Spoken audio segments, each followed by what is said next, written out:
Do you want to check your login history on Messenger? You can easily see the devices logged into Facebook Messenger with just a few simple steps. Hello everyone, and welcome back to our channel. In today's short tutorial, I'll guide you on how to check your login history on Messenger. Just stick around until the end, and don't forget to like this video and subscribe for more helpful tips and tutorials. Monitoring your login history on Messenger is important for keeping your account secure.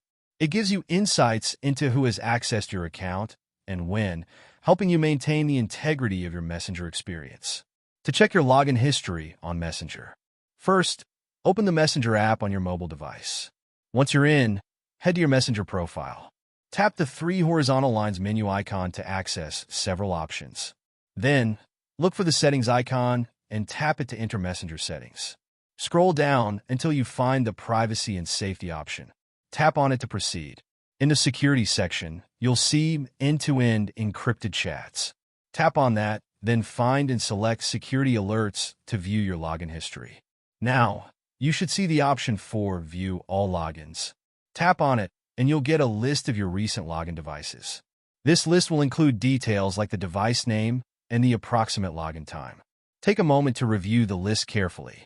Look for any unfamiliar activity or logins from unknown devices. If you spot any suspicious logins, you can log out of those sessions directly from the login history. And that's it. By following these simple steps, you can easily check your login history on Facebook Messenger. If you found this video helpful, please give it a thumbs up and subscribe to our channel for more tutorials and tips.